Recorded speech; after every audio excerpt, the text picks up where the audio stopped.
everybody, welcome back to the show. This is the Mental Breakdown. I'm your host, Joey Velez. Took a little bit of a break, needed to kind of take care of some business on my end, but we're back. We're back producing more episodes. Hopefully, I have a little bit of a more consistency on here, develop more of a plan. So hopefully, we can come up with episodes more regularly. But to talk about today. So I'm sure you've heard of coaches, teammates, commentators talking about the word or the phrase control the controllables.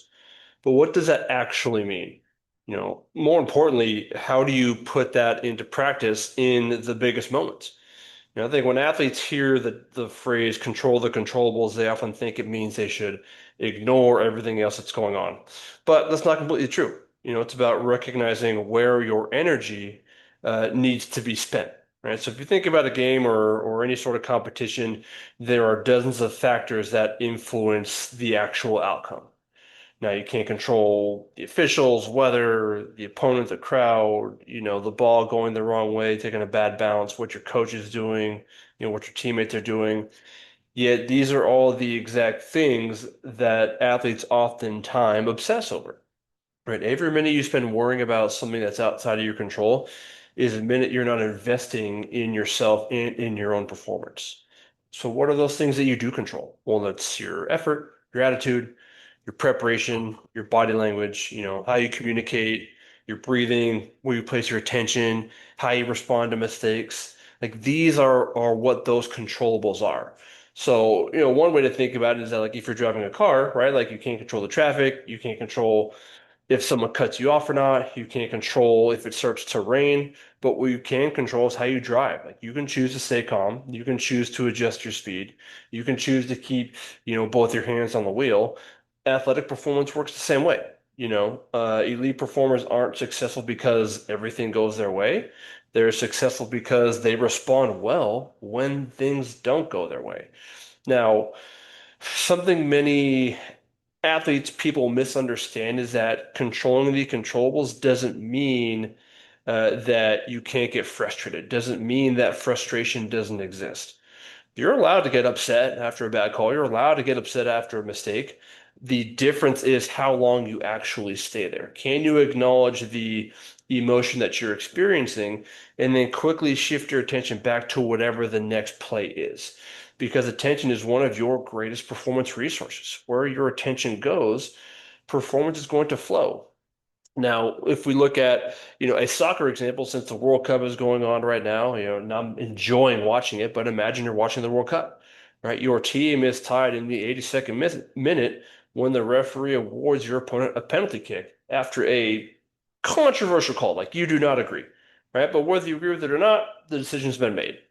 So the players have two choices. Choice one, they can get in the ref's face, they can continue to argue, they can lose their composure, they can really allow that frustration to affect the minutes after that penalty kick.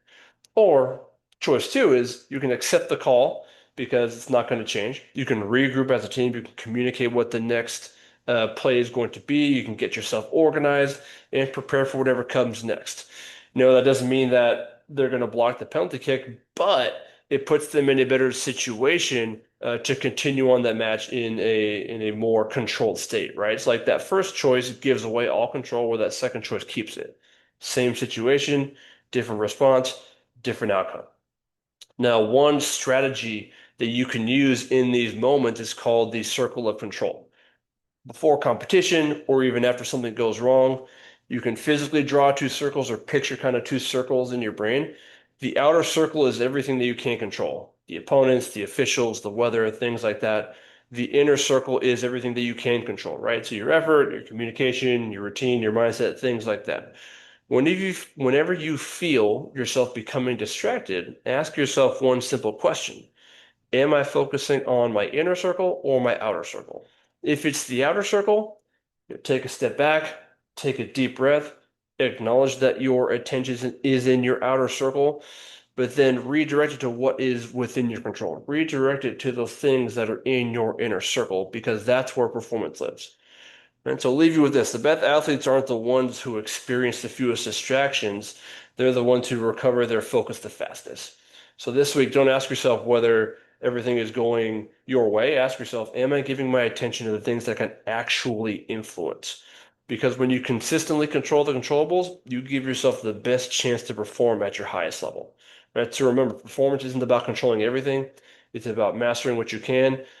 So that's what I have for you all today. Good to be back. Thank you all for listening. Don't forget to download, rate, review the podcast.